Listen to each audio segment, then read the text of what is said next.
Hello, everyone, and welcome back to another episode of English with Tuna. I'm so glad you're here today. In this episode, I want to take you on a little journey, a walk through my hometown. We often talk about travel and dream destinations, but sometimes the place you call home holds the most beautiful and meaningful stories. So sit back, relax, and join me as I guide you through a full day in the little town where I grew up.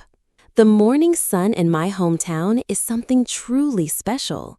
It doesn't blaze into your face or hit you like a storm, no. It gently rises above the hills in the distance, casting a golden glow over the rooftops and treetops. Birds chirp softly, and if you step outside early enough, the world is peaceful. There's a quiet energy in the air, as if the whole town is gently stretching and preparing for a new day. I wake up to the smell of fresh air, the kind that you just can't find in the city. It's clean, it's cool, and it always carries a hint of something, maybe flowers, maybe wood smoke, or sometimes just the scent of dew on the grass. The first thing I usually hear is the sound of a neighbor sweeping the sidewalk with a long broom made of bamboo. That rhythmic swish, swish, swish has always felt like a familiar song to me, the sound of home. After washing up, I head out for a short walk. It's something I've done since I was a kid. The streets are still quiet, only a few people are out. Some old men doing Tai Chi in the park, a few ladies in conical hats selling vegetables, and school kids with backpacks too big for their little bodies. There's a small lake near my house, and walking around it in the early hours gives me this peaceful feeling I can't quite explain. It's like the lake listens to your thoughts, but never interrupt. One of my favorite parts of being home is breakfast. No fancy cafes, no complicated menus, just simple, honest food that fills your belly and warms your heart. In my hometown, breakfast is more than a meal. It's a ritual. There's this tiny stall just around the corner where a kind elderly woman makes the best sticky rice you've ever tasted. She sets up her cart before the sun even rises. The steam rises from her baskets, and the air is filled with the scent of glutinous rice, fried shallots, and mung beans.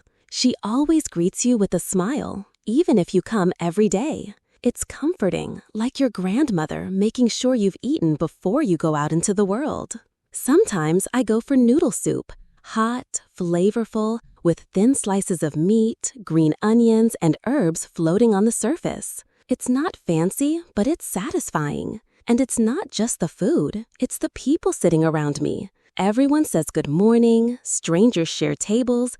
Conversations are light, simple, warm about the weather, the harvest, the neighbor's dog who had puppies. In big cities, people often eat alone, staring at their phones. But here, breakfast is a social moment. You feel seen, you feel human. As the morning rolls on, the town comes alive. Shops open their shutters, scooters buzz through the narrow streets, vendors push their carts, calling out their goods. Banh mi here, or fresh fruit, cheap fruit. One thing I love about my hometown is how everything moves at a different rhythm. It's not slow, it's just thoughtful. People stop to talk, they greet each other by name. There's always time for a quick chat, a smile, a laugh. I walk through the market, a place that's always been full of color and energy. Bright red chili peppers, deep green vegetables, baskets of eggs, piles of fresh fish still wriggling. It's loud, it's busy, and it smells like everything. Raw meat, ripe fruit, fried snacks, and sometimes just a hint of fish sauce. I pass the temple where my grandmother used to take me every full moon. It's quiet now, except for the soft sound of wind chimes and the faint smell of incense. I stop and light a stick, not for religion, but for memory. The town has changed, of course.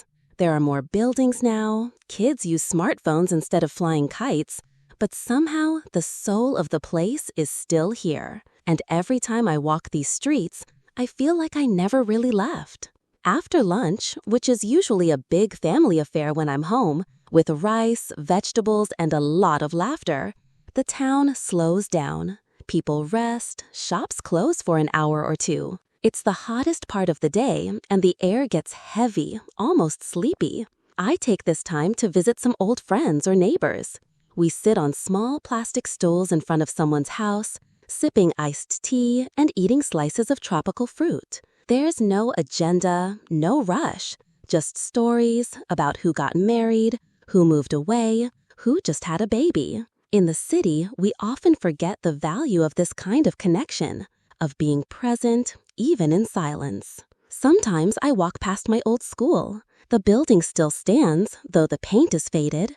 The playground looks smaller now, but in my memory, it was a vast land of adventures. I remember the games we played, the friends I made, the teachers who were both kind and strict. Funny how a place can hold your childhood like a secret. As the sun begins to set, the town changes again.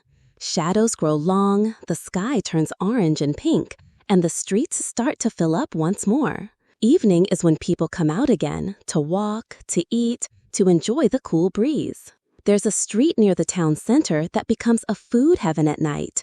Grilled meat, fried bananas, sweet soups, and spicy noodles, it's all here. The smells are irresistible, and the sound of sizzling oil mixes with children's laughter and clinking bowls. I grab a skewer of grilled pork and a cold sugarcane juice. The flavors are bold and comforting. Eating on the street, surrounded by families, teenagers, and old men playing chess, this is the soul of the town. No fancy restaurant can replace this feeling.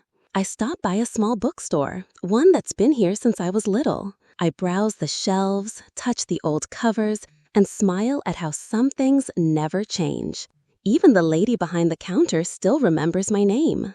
At night, the town becomes quiet again. Not silent, just gentle. You can hear frogs croaking in the distance, the hum of crickets, and the occasional bark of a dog.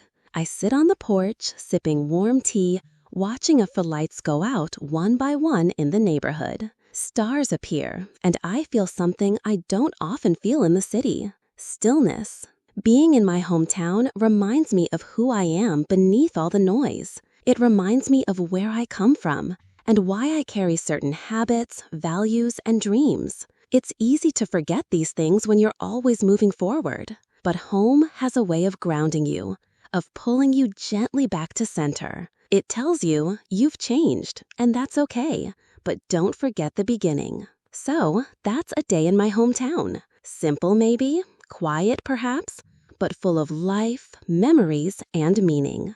Wherever you're listening from, I hope you take a moment to think about your own hometown, what it gave you, what it taught you, and how it lives in your heart. Thank you for spending this time with me. If you enjoyed today's episode, don't forget to follow, rate, or share this podcast with someone who might need a little reminder of home. Until next time, stay kind, curious, and never stop learning English with love. This is Tuna signing off.